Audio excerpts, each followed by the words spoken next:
What's up, everybody? Welcome to the New Cross Brothers, the Sports Warriors, a new alternative for you combat fans. We're your boys. This is Sean. I'm Tristan New Cross, and boy, what a weekend and what a whirlwind it's been, and what a show do we have in store for you guys tonight. We have a special video that we got cleared and okayed by the man himself, which I'm still tripping out about that, so I can't wait to talk about that subject, and then it goes into the video. So you guys, it's a nice little surprise for you guys. I'm happy that we get to share it with you guys. So be sure that you stay here for that, because it's going to be incredible. And in the meantime, Sean, IE Fight Night went down over the weekend. We are part of that crew, that family and stuff like that. And I got to say that every single time we cover their show, we are the commentators for their show. And it's absolutely one of the, I want to say almost, I'm trying to think about the word that I want to use, because for them to believe in us has been absolutely an honor. And to see us grow and continue to push forward, incredible. Lorenz Larkin, David Bramlett, hats off to you guys. You know, we were there from 12 to a little after 12 o'clock, going bell to bell. The kids, USFL, 22 fights, dude.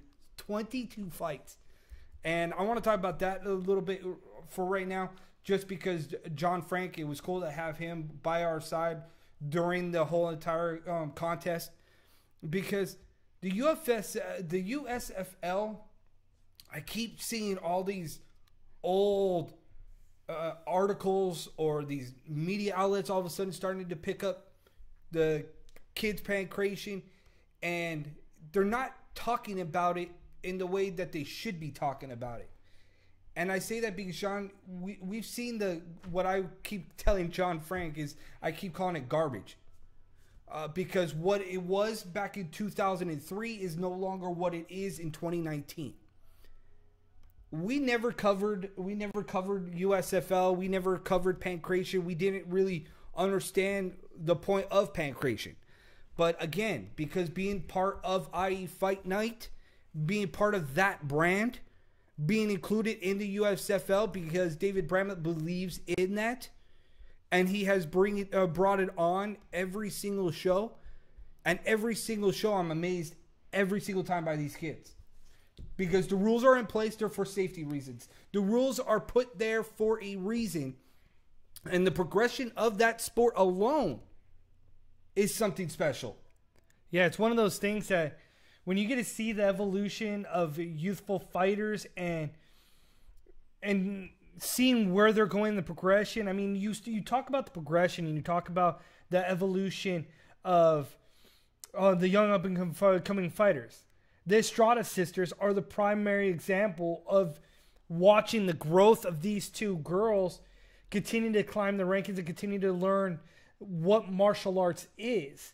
And it's a unique feeling to know that we've been part of that with IE Fight Night. And if you haven't seen an IE Fight Night, you got to get to one to see the atmosphere of all these fans that are going there to watch the venue, to watch these kids grow.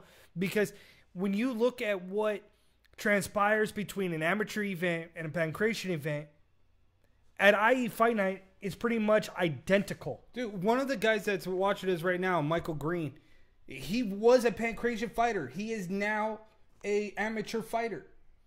He knows what it is like to progress through the ranks and get to where he's at right now. Kids like KV Garvey, kids like Chris Arai, Brian Rodriguez, Joseph Bowers, who won the IE Fight Night 130, Brian Gonzalez. I mean, I can't say much more about the kids because you have to be there to see it. If you didn't, you could go to USFL's fan page and actually watch all 22 fights if you wanted to, because there's some good fights. Lauren Scanal was on there, Uriel Cruz, and the list can go on. New camps, One Legacy, Lionheart, Cobra Fight Team, all debuting. Another thing that I don't think a lot of people talk about pancreation is about the unity of the teams itself. Because Like I was talking to John Frank a couple times, Sean, and I was like, see, this is what I like about watching Pancration, is because all these kids from Riverside Submission, from Keon MMA, Castro MMA, it's incredible to see the amount of respect and the amount of camaraderie between the teams, because all these teams they feed off each other. Every single kid that comes through there feeds off each other. Yet every post that I have seen about negative about Pancration is, well, this kid cried. You do realize that as an 8-year-old, you have no understanding about your physical emotions or anything like that. So it naturally comes. It naturally happens, right? You're a kid. You can't control your emotions. You can't. It is what it is. So you got to stop picking on the negative, because there's so many positives. And you know what? I'll be the first one to tell you is, like, when I saw youth fighting, grappling, whatever it may be, I was one of the original people that was like, when it was asked about, well, should you have youthful fights? Mm-hmm. And I was one of the people that right away said, no, absolutely not. Wait till you get to about 16, and then we'll have this discussion again. But being brought into this atmosphere opens your eyes to a whole nother level. And not only does it teach your self-discipline, it teaches the ability to handle anything that is kind of thrown at you in life, different disadvantages or whatever else may become your way. You get to handle adversity a different way. And that's what these kids are learning at a young age, is how to deal with adversity, how to overcome certain situations that life may throw at you, that you may use this as a way to be prepared mentally for it. Because life is not all about rainbows and sunshine. This life throws you curveballs after curveballs, and it's how well do you adapt to it. And these kids adapt, and they learn at such a young age and how to defend themselves. It's really remarkable when you're sitting there and you're watching these kids do something that at maybe your age you didn't think was possible. But now you're looking back, it's like, well, how is this happening? I'm the first one that sits back and says, you know what? When my daughter gets old enough, you're putting her best in. Believe me, she's going to do jiu-jitsu. She's going to learn mixed martial arts. And I'm okay with that now. My wife is okay with that now, because of the evolution of the game. The evolution of the game, and talk about me in mainstream, it's an honor to be talking about Pancration, because it puts you back at the humble beginnings of the sport. So you understand what it is to learn grappling, learn submissions, and not just learn the stylistic point of view. And it's not just about a war with kids, not about a combat sport where you're pitting two kids against each other to hurt each other. It's not like that at all. The rules are implemented for a reason. There's rules and regulations every step of the way for the safety of the kids. Again, just like progression of the sport from UFC 1 till now, totally different. The progression from when Pancration MMA started to progression to where it is in 2019, vastly different. USFL, they've just announced that they are going to start doing like teamwork and stuff like that, with Joe Daddy Stevenson now being one of the coaches, and Duke Rufus is going to be holding tournaments. David Brownland is going to be holding tournaments. So again, the evolution of the sport. We always keep saying that you got to look at the grassroots. You have to. It all starts somewhere, and for people to start picking and choosing of what's right and what's wrong, we can do that all day long. You got to look for the center and look for the happy medium, and that's what we're finding with Pancration, and looking at every avenue. And it's like we can continue to talk about USFL and the fact that it's going to, what is it? We were told Wisconsin? Yes, with Duke Rufus. Will be the first one that will host a USFL Pancration event in Wisconsin for the first time. You go across and you've got international Pancration now. But wait, people are quick to knock Pancration, but they're not quick to knock the fact that globally there is youthful Muay Thai. Right. Which is far more dangerous. Where it's full rules. Yep, full contact. Yep. Full contact. But in pancration, it's not full contact. It's based on age group. And you ready to slam the kids for doing something that they want, that they love, but yet you totally neglect everything else that's out there. But I tip my hat to John Frank, the USFL. They got some other things that are going to be coming out too for the database and stuff like that, which I was privileged to been shown, and I'm stoked for that. Hopefully I can get my hands on that so I can do a little bit of research, a little bit more for these kids and give them another platform just like what we do for the amateur fighters.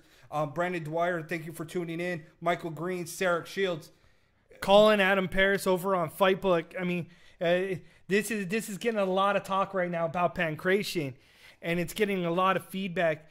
And it's like, how can you talk so negatively when there's so many rules that puts in the box of protecting the kids? When you are, what is it? I think it's 16. You finally can get the full rules open. No, well, in pancration you get to 17. Okay, so every age group. Because that's Chris Arai. Yeah, so every age group has a different stipulation of what you can and cannot do. And as you progress in age and in category, you start getting more rules kind of be let go. Like Chris Arai was the last person that was at the card, was the last one added. And we looked at John Frank and we're like, wow, that was the last minute, 12 o'clock hour, and we get another one. And he tells us, he's like, hey, watch this. Chris Arai, basically the handcuffs were off of Chris Arai, and he could do jumping submissions. He could go for a vast variety of different things now at his disposal as he got older and in different categories as he gets prepared, because once you hit 18, you're done in pancration. You move on to mixed martial arts if that's where you want to go. So it's nice to see the progression. I mean, you see the progression even when we're calling the fights at IE Fight Night with the 22 fights, because you got 8-year-olds, you got all the way up to 17-year-olds, and the rules are all different, vastly different. And to be able to watch that progression and understand it is different in itself. So it's cool that the video's out there. If you want to watch it, head over to USFL fan page and watch some of these fights, because some of these fights are absolutely incredible, absolutely. But just like that, we also had our main attraction of the evening, which was amateur MMA at IE Fight Night Endeavor. And boy, what a flip of gear it was. Because one guy that I want to talk about, because he's watching us right now, is Brandon Dwyer, Sarek Shields. Michael Green, hopefully, dude, April 20th, bro. April 20th. That's all I got to say. But Brandon Dwyer, we've seen him fight. He made his debut in Camo. We had a discussion. We had an open discussion about him finally feeling transitioning and finally wanting to take that next step. And he knows what that means by when we say transition. We'll just leave that at that part. Absolutely. And for him to transition and then all of a sudden see the performance that we saw out of Brandon Dwyer, I think it says volumes about the character, and it says volumes about where he wants to go with his mixed martial arts career. Absolutely. As long as he stays focused and with Victory MMA over there, it's going to be outstanding. It's going to be really interesting to see what he does at the next IE Fight Night. And I'm hoping that after that knockout or TKO of the night from Brandon Dwyer, that he gets on the next card. Absolutely. And Michael Green, okay, I see you, buddy. I see you. So they're working on it for April 20th. IE Fight Night Melee. It's the next one. So if you don't know, now you know. Get on that card. You know you want to. You have to be. We also were able to do something completely different for this one, which was amazing with David Bromlett, because David Bromlett was able to, we were talking and we got to actually take some fighters into a back room, open the mic up to the house, and again, give these kids a different feel other than just, well, I'm here to fight. No, we will prepare you for that next step. That's what the Ducross Brothers Sports Words are all about.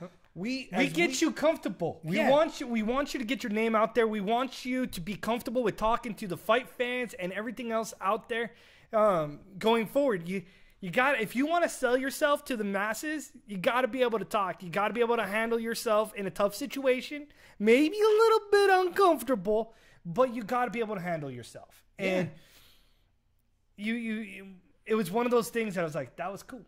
That was a good thing. Yeah. So then we also got to go talk to Caden White in one of those backstage interviews. Caden White promised the world that he was going to get knockout of the night, but the knockout of the night, hands down, went to Threshold MMA's Josh Seaberger against Sergio Romo. And we were talking all night about that fight, because Josh Seaberger's fighter pulled out, Sergio Romero's fighter pulled out, and they were in the back all night, in the back rooms, in the locker rooms, talking. At one point, well, I'm 180. I weighed in. Sergio, I'm 180. I weighed in. At the 12 o'clock hour, we got people running behind us. And both my brother and I we look back and we're like, I see you. We announced on air that we coined the phrase 12 o'clock hour because anything at IE Fight Night, at 12 o'clock hour, something can happen at any point in time. And so happened this was a last minute addition to a fight. And boy, it ended in 19 seconds. It was one, and it was so quick, and that was the type of night. It was impressive debuts. Brandon Dwyer, Josh Seaberger, you name it. It was just one of those nights that it was memorable. And it was like, I see you. We crowned 5 champions that night. We got Victory MMA took home 2 world championships. Adding 3. Well, no. Millennia took home 2. Well, took home 1, added 2. Yes. But so again, now you're looking at Victory as this top elite gym, and Millennia right there, like 1A, 1B right now. They're battling. Yes, they're battling for that number 1 position, which is incredible to see in itself. Because Tony Palafax, Nadine, Justine Ronas, Sarek Shields, who else? Elena. The list goes on there. Dude, they just had a guy fight at LFA. They are turning out monsters at Victory MMA. And for them to go out here and crown 2 champions in Justine Ronas at the 115 strawweight division. And then you also had Sarek Shields defeat Mitch Hauser, which I told everybody. We can't forget Joseph Bowers just joined us. Yes. IE Fight Night 135 schoolboy champ for IE Fight Night. Yep. Congratulations, buddy. Incredible performance by that kid. Who are you kidding? Right. But that's what I'm talking about. IE Fight Night, again, giving back to even the kids in the USFL that a West title or an East title might not be on the line. But if you perform at a high level, you're going to get a title fight, part of IE Fight Night Youth. Joseph Bowers put on a hell of a performance. And I remember talking to John Frank, and I was like, so Joseph Bowers, this kid, 3-1? And he's like, yeah, he's strong. He's a good kid. All right, cool. Put him in my watch list. And sure enough, this kid wins the 135 schoolboy IE Fight Night Championship. Ridiculous. But Sarek Shields, Mitch Hauser, I want to talk about that because you and I, that was the main event of the evening. And rightfully so. Sarek Shields looked leaner. Still strong. Make no mistake about it. I thought this was going to be a lot more of a brute, raw strength kind of motion. But boy, Sarek Shields had one thing on his mind, and that was, I'm going to get off first. I'm going to take you to the woodshed first before you even attempt anything on me. Yeah, and he put him up against that cage so quick that I think that's what busted open Mitch Hauser. Yeah, when he slammed him right in the cage and split his head on the side. Sarek Shields, Mitch Hauser, hands down, was a tough fought fight, and Mitch Hauser just didn't have any answer at all. None. Submission of the night. Woo! Submission of the night. I'd have to almost give that to John Brumley. John Brumley. Albino Giraffe. The whole, and then choking out the dude's life. And looking at the ref and sticking his tongue out and snarling. And then all of a sudden he just kind of like felt the guy go limp in his arms and just kind of like, you're done. Dude, that was one of the most vicious standing guillotines I think I've ever seen. Him just standing there pulling up and then sticking his tongue out and yelling. I was like, looking over to my right as I'm watching him pull up. I was like, dude, if he pulls up anymore, he's going night-night. And sure enough, pulled that up and just, that was it. He was done. Who else was an honorable mention? Because, I mean, we had so many. Joey Beatrice claimed his third victory over Rupert Francis. Baby Creed fell down to Super Mario. Like, I think Super Mario might have jumped on a mushroom and turned into big Super Mario and beat on Baby Creed. Baby Creed had an issue with weight this time, and you could kind of see that it took its toll. David Zellner from Millennia. He claimed the lightweight title at IE Fight Night, the 155 title. Joins Christopher Hernandez as the ever-growing title collectors over there at Millennia MMA. Just keep stacking. Just keep stacking bodies. That was a hard-fought win by David Zellner, who took the judges' score by 30-27. Caden White, Miguel Gill. That guy's just mind-boggling because you look at him and can we just applaud Miguel Gill real quick? Like, nothing to take away from Caden Snow White, but I want to applaud Miguel Gill because this guy's like 4'2", and he's facing guys that are bigger than his size. And this guy, there's no quit in him. His motor continues to keep going, and every single time I try to figure him out, he proves me wrong every step of the way, and he was able to claim the bantamweight title. And the guy that everybody was waiting for basically all night was a guy named Nick Capello. The pretty boy. Yes. Came in and took on Gilbert Lira from Team United MMA, and this kid, Nick Capello, looked like the part. He looked physically gifted. He's a wrestler. He just did everything that you needed him to do in his first amateur bout successfully. Another guy that moved on from Pancration and made his debut at IE Fight Night. What more can you say about Pancration? The future, the champs, they're there.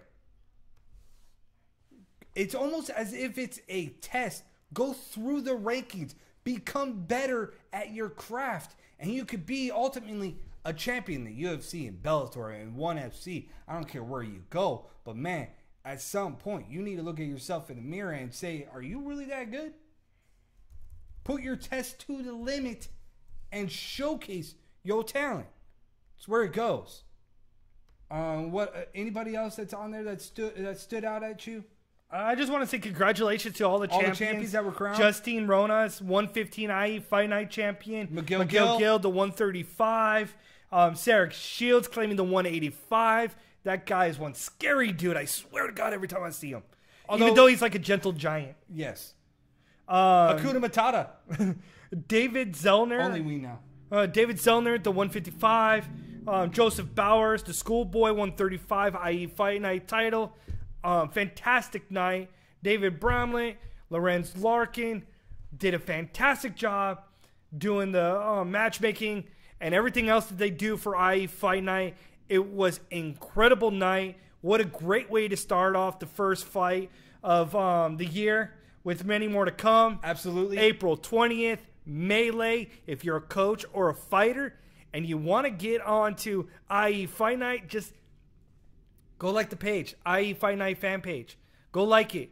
Send them a message. Look up David Bramlett. Look up Lorenz Larkin. Hit them up. Send them a message. If you're a fighter and you want to get out there, here's how you do it. And then in the meantime, we're going to go to a break here. Then we're going to come out and we're going to show you a music video right here on the New Cross Brothers Sports Warriors, because Bellator 214 is right around the corner. And all I got to say is, we, the people, we are the New Cross Brothers Sports Warriors.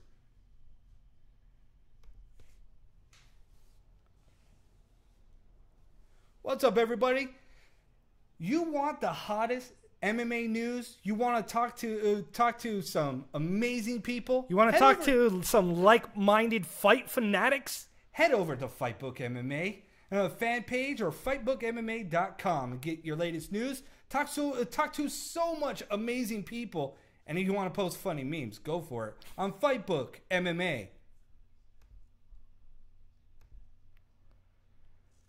Head over to MMAbobblehead.com for your most authentic looking bobbleheads out there to date. You can get the latest in Cowboy Cerrone.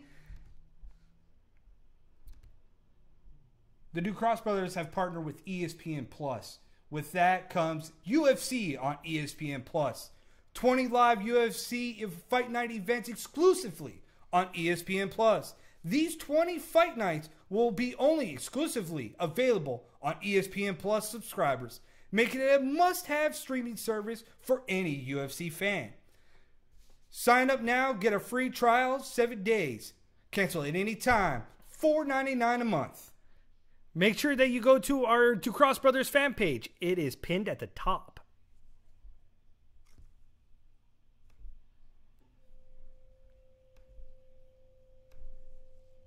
All right, everybody. We are back live. We're the Ducross Brothers Sports Warriors. I'm Tristan Ducross. On my side is, as always, my partner in crime, the one and only Sean Ducross.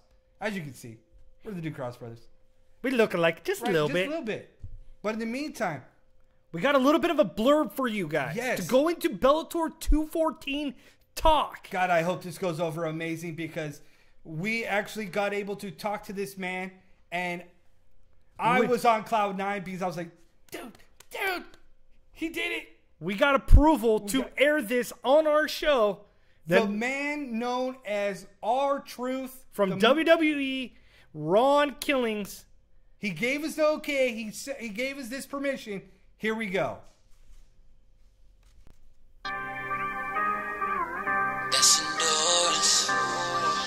Yeah, that's endurance. I go hard for endurance. I go hard for endurance. Let go. Mouth after mouth for endurance. I've been around, that's endurance. Oh my God, it's endurance. I got a mind like Rambo. Gotta go for what you know, don't stop till you get it. Me ooze in the Tahoe. Tell the ones, hey, your nigga keep coming with it. I'm built like a brick house. Hey, I wanna jam cause I'm always hyped up. Dope like a trap house. Uncut endurance that's hyped up. I'm at the starting block. Somebody tell him he can push the button on the stopwatch. All right, everybody, we are back.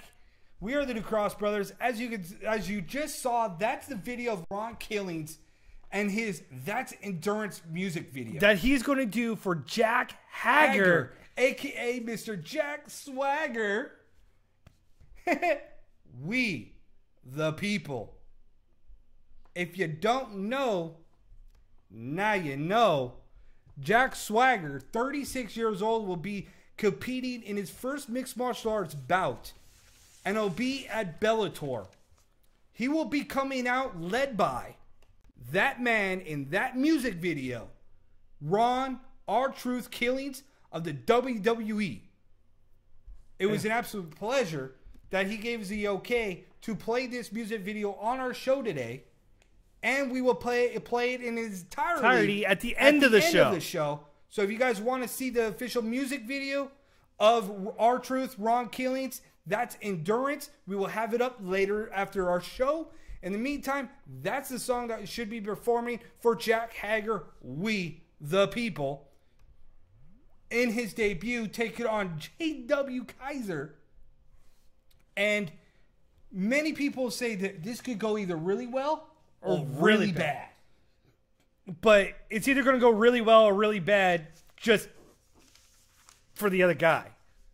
Because you look at J.W. Kaiser, and he's 0-1, and he got knocked out in his first fight, and you're looking at Jack Hager, who is a world-class wrestler who has been training mixed martial arts for actually quite some time. He just went a different avenue in terms of, you know what? WWE came knocking, or WWF at the time came knocking, and he joined the rankings of wrestling. That's what happened. He went a different way, and now he finally got out of his contract, and he still plans on wrestling. He still plans on on doing that, fighting for Lucha Underground as the current top champion over there. The list goes on. He's having fun doing what he's doing, and he arrives. But he's there to prove that he's better than Brock Lesnar. Anybody can be there to prove that they're better than Brock Lesnar. But they're both equally in the sense that they're both world-class wrestlers. Yep. But his hands are better. We'll find out how good his hands are this weekend. Yeah, because J.W. Kaiser, Sean, 10-8 as an amateur, 10 finishes. 1-1 as a pro, 1 finish. So either he's finishing opponents or he's going to get finished. There's no gray area here for J.W. Kaiser. But Jack Hager, man, I'm excited. I'm interested to see him come out there and fight. Just a quick stop real quick that, as you can clearly see, we partnered with ESPN Plus. So head over to our fan page and make sure that you get that real quick. It's pinned at the top. On it, we want to shout out to them real quick. On It Nutrition for partnering with us. This has been a roller coaster since 2019. For us to be where we're at right now, to have partners like ESPN Plus, On It, Fight Book still being there right by our side. My hat goes off to them. Bellator 2014, back to that. This card is stacked because you have icons or a shift in the guard, which is Ryan Bader and Fedor Emelianenko. Ryan Bader is a heavy favorite, which still amazes me a little bit. Ryan Bader's at -390. Fedor is at +320. We're talking about Fedor Emelianenko, the pedigree that guy has from Pride to Strikeforce to Bellator. This is his last hurrah, so to speak. I was just going to say that it's probably his last hurrah. Something that he's like, well, if I could go out and claim the Bellator 214 title, heavyweight title, I'll just go ahead and retire.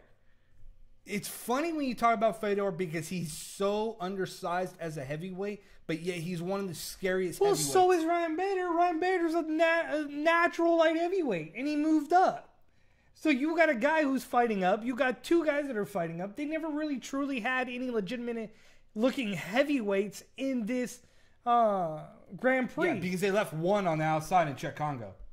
True. Czech Congo better be getting the number one contender. I was just going to say that boy needs a title shot. Just give it to him. The Nightmare needs it because he's been doing everything that he's supposed to do in Bellator's heavyweight division, and he's left off of this. You're going to crown your first heavyweight champion in up 10 years, and it's going to be Fedor Ryan Bader. The thing I like about Ryan Bader is that this guy bursted on the scene as a wrestler, right?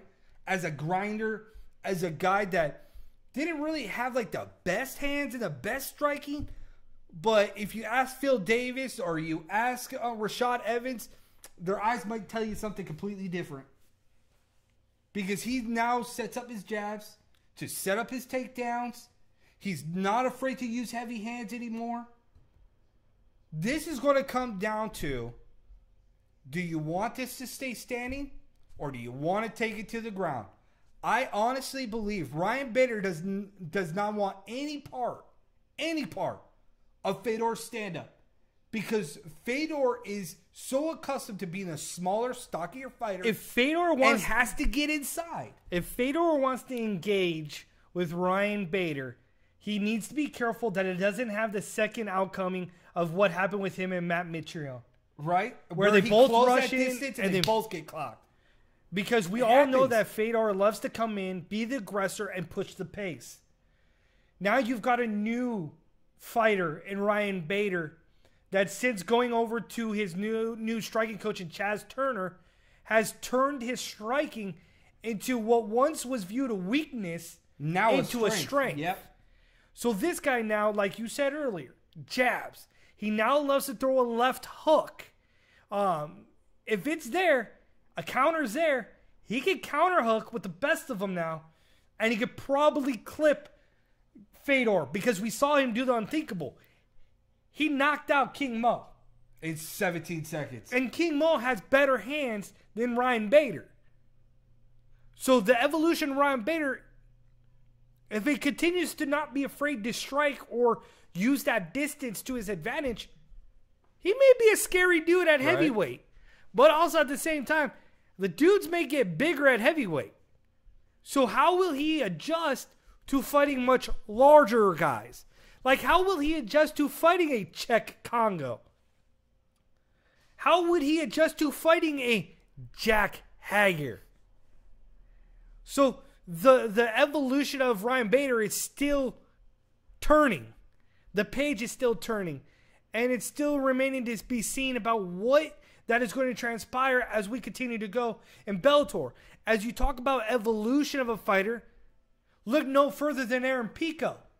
Aaron Pico joins this card. Yes. And Aaron Pico is fighting Henry Corrales. Which, I'm so indifferent on this fight because we're talking about a guy that has 4 fights versus a guy that has what? 16 fights? 16 or something more fights in Henry Corrales. And we're thinking, 19 fights. 16? Yeah, 19 fights. 19 fights for Henry Corrales. 7 of them by way of submission. 6 of them via TKO. That tells me alone when I'm looking at the progression of Aaron Pico. He has always made it perfectly clear, Sean, has he not?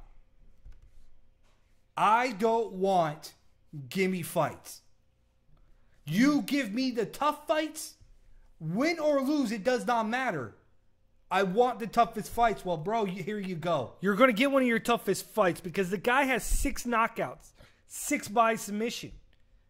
Either way you take it, if he gets a hold of you, it may be a different story. But then again, the liver shots that Aaron Pico delivers, the body shots that he rips, not many people can withstand them. It'll be interesting to see if Henry can go ahead and withstand the punching power from Aaron Pico. This card is just loaded. You wonder why UFC said we're good right now. Right? So you look at it and you're like, well, it's going to be an interesting fight night at Bellator 214. That's for sure. Juan Archuleta versus Ricky Bandejas is going to be opening up Bellator 214. You and I saw Juan Archuleta at True Form Entertainment. Yes. That's a name I haven't heard in a while. That guy's still running off wins. 20-1. 16 straight. Somebody has to get a title shot. As Ricky Bandejas is the one that slayed the wannabe Conor McGregor in James Gallagher and was able to string wins together. So now both these guys, ultimately, there's nobody left for Darian Caldwell to face outside of the winner of these two because he's cleared out the division. Bantamweight division. So here we go. One of these guys, Juan Archuleta, 20-1. It's going to be an interesting fight. When you're 21-1, at some point you got to get your due diligence. Yes, sir. You got to get your opportunity to fight at the next highest level and challenge yourself at the ultimate peak. So it's going to be interesting to see how this fight card unfolds because there's a lot of moving parts about what happens once the new heavyweight champion is crowned at Bellator 214. There's going to be a lot of moving parts after 2014. A lot of moving parts. But you can hit us up on Twitter at the New Cross Bros, as you can see right here.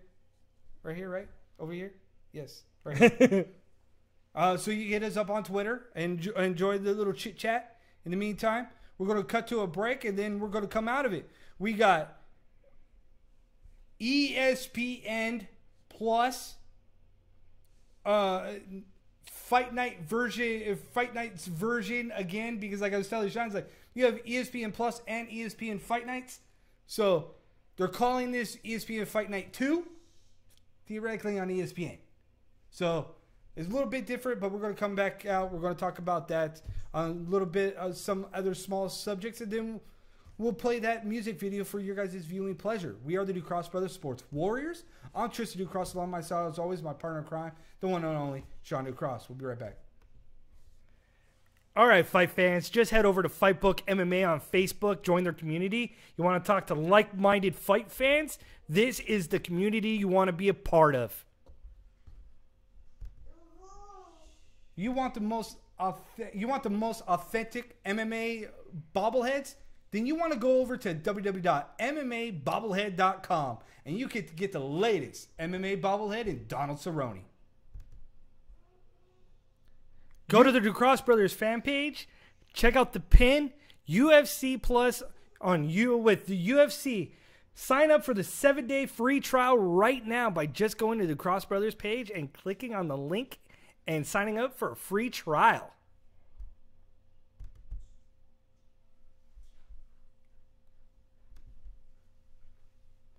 All right, everybody, we are back. We are the Ducross Brothers Sports Warriors. I want to thank you to everybody that's tuning into us right now. Appreciate the love and the respect. It's been a good day, right? Moving up to 12 o'clock today. Right? Lunchtime. Come out and watch the Ducross Brothers, a new alternative combat sports talk show with your boys, Sean and Tristan Ducross. Sean, it has been announced that UFC Fight Night. Oh, looks like we have a little guest. Up. We have a little guest. Her name is Avery Lillian. Can you say hi to everybody, Avery? Say hi. There you go. Avery Lillian's joining her daddy. There you go, guys. Her first appearance on the Ducross Brothers Sports Warriors. Are you happy? Can you say hi? Yeah? You don't know what's going on, huh? So you have Justin Gaethje versus Edson Barboza, who was announced for not ESPN Plus, but ESPN. Right? Number 2 on ESPN. Number 8 of the fight night. And Edson Barboza will be taking on Justin Gaethje.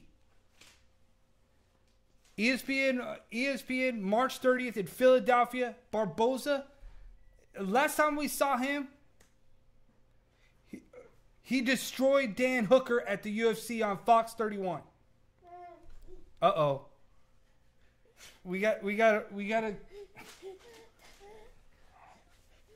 All right, then you have to sit still while we're talking. So Edson Barboza versus Justin Gaethje on ESPN Fight Night, and it was weird because we were getting confused about this, about ESPN Plus or ESPN Plus, ESPN Plus or ESPN. Yes. Sounds like a mouthful every time Right? you're trying to say that. Because UFC Fight Night is on ESPN Plus and ESPN. Yeah, So- and this is on ESPN, not ESPN Yes, the Plus. live television. But Barboza is trying to right the ship to get back in title contention.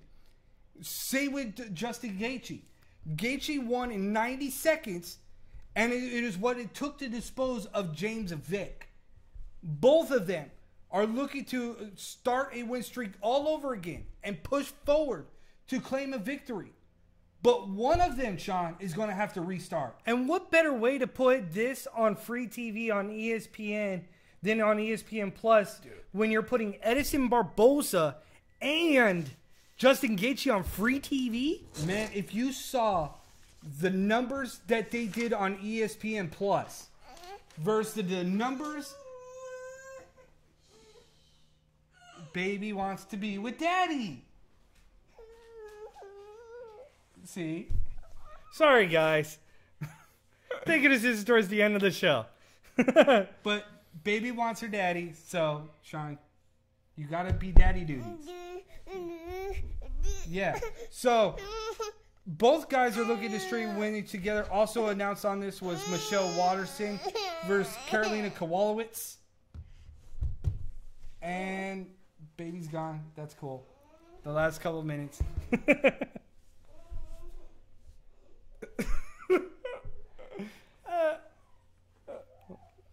All right. So, Sean, refocus, will you? Your kid's gone now. She's gone to go get lunch. That was a fun 5 minutes right there. For the first time that she was on the show? Yeah. She waved to everybody. She said hi. Right. But Edson Barboza, I love this because it's going to shatter records on ESPN. Because is. ESPN Plus Already did shattered records. everything. 525,000 new subscribers. You joking? 1.4 million people tuned in just to watch the prelims. Hello? People apparently wanted to check this out for UFC on ESPN Plus for only $4.99. But it will be interesting because I want to see the growth of the product. Because what I saw of the product, like with the people that were speaking, not impressed. No, not at all. Not impressed. Like, I'm sorry, but some of those guys have been in this game a long time, should know of a hell of a lot better of what they are doing with the mic when the mic's in front of them. Or I don't know. Dude, how about you get guys that actually know about combat sports before you put them on the air and say, well, here, do your research. Because not necessarily. And I think people know exactly who we're kind of referencing. Right. So, in that process, that's what we got. ESPN, Fight Night, number 8. Fight Night, number 2, live on ESPN TV. Not the streaming network. Yeah, so again, to be clear, Gaethje versus Barboza will be on free TV on ESPN. It'll be the second live event That they will on be doing. TV. And it's incredible because you already have Edson Barboza lined up versus Gaethje. You have Michelle Waterson versus Carolina Kowalowicz already lined up on that. Sounds already much better than the first UFC Plus streaming one with Dillashaw versus Henry Cejudo that had Greg Hardy on it. So I guess don't even mention Greg Hardy. Ah, boy, what the hell? But It was a rookie mistake. It was an honest mistake. was it really? He was trying to get up. He didn't know the rules. No. He's still learning. He should not be, He's still learning. bro. Don't be one of them. But man, it's going to be interesting to see where this product goes and where it takes off from here, if they make any changes. But initial thoughts on the first reaction of ESPN Plus's first? Was a hit and miss. Yeah, I would say give it a solid B. Like, B for the fights, C for the everything in between. But hey, Henry Cejudo knocked out TJ Dillashaw. Just saying. Kind of saw that one coming. Well, I just chalk it up to the commercial with Monster. If you guys haven't seen my post about that, go head over to Tristan Ducross or on our fan page. You can see the TJ Dillashaw video that was posted before that, because I think that Monster did nothing for him coming into that fight, apparently. So, once again, we talk about Henry Cejudo, and he is at the top of his game. He beat DJ and TJ. So Beat where does TJ and DJ. So where does that put cement his legacy? Only time will tell, because he says he's not about to defend his title. He wants to go up in weight. Bro, okay. Why can't we just have champions stay in their own weight class? Because that would make too much sense. Like, we need people to stay in their own weight class. Stay in your lane. Yes. If you are a bantamweight fighter, fight in bantam. If you are a featherweight, flyweight, doesn't matter. You stay in your lane. I don't get it. I don't. It's weird that all these fighters, like, you want to take a super fight. You're killing off basically divisions. What is the point of having divisions if you don't stay in your divisions? You complain that they're trying to eradicate your division, yet you won't stay in your division. You said you're going to be, I'm the savior of this division. Then stay in your lane. But no, you're leaving.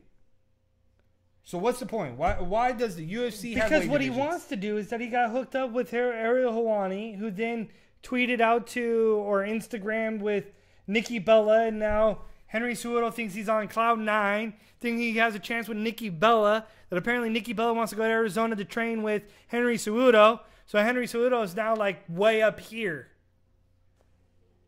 The whole thing is like ran off, went woo! Nikki Bella is probably bigger and stronger than Henry Cejudo. Yeah, apparently she wants Henry Cejudo to train. That's like going up in 2 weight classes. But apparently she wants Henry Cejudo to train her to get ready for her comeback. So apparently she's coming back again. Again? Hopefully it was a better comeback than the last one. Right? And not with Brie Bella? But, I mean, only time will tell where they go with this. But then you also wanted to talk about something that was a little bit ridiculous. A heinous act and disgusting in itself.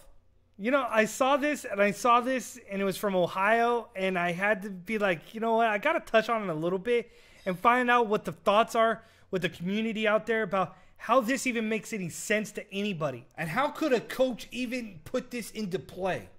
Well, like, in what psyche was this okay? So, in Ohio, at a high school, a teacher at an elementary school saw coaches wrestling, a guy named Nathan Smith and a guy named Jason Lutz, coach a high school, and in which the 12-year-old was assaulted by 16 of his team members, who were all told to attack this kid by their coach. And you say attack because it's the right phrasing to use in this situation, yeah. Because all 16 members were told to try to take down a 12-year-old all at the same time. This is not a kung fu movie where you're standing there and you can knock down 6 of them before you get hit.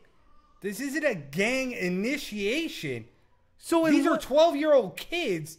And it's 16-year-old. Yeah, and you're sending kids. 16 of them. 16 of them to jump this kid.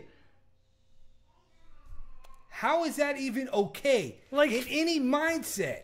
Like, I was reading that, I was like, 16 members, 12-year-old kids jumping 12-year-old kid. One kid. And the process for 16. And the process of what happened after has led to put this high school kid, this high school wrestler kid in the hospital right now. That's not okay. Those 16 kids and that coach should be reprimanded. Like, if you're one of these guys should never ever step foot in a high school, let alone a high school gym, ever. Well, my thinking is, if you're 16 kids and your coach tells you to go jump one 12-year-old boy, how do you think that was okay? How do you sit back and say, yes, coach? Whatever you say, coach. Are you that brainwashed as a high schooler? Like, I don't remember that. Like, how do you not have a mouth to speak up, say, like, coach? I don't think that's right. I don't think that's cool. Like, what?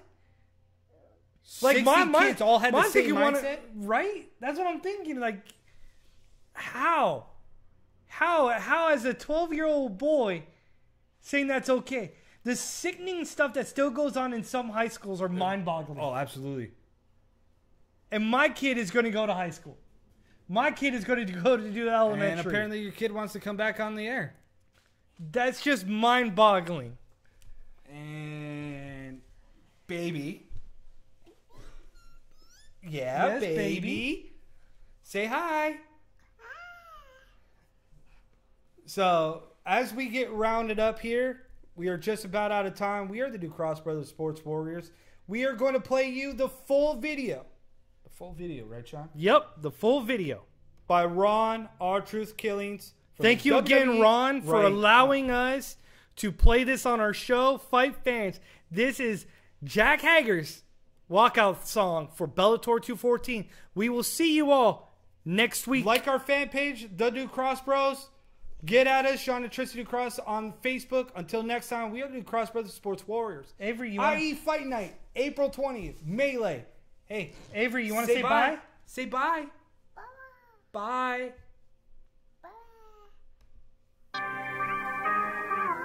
That's endurance. Yeah, that's endurance.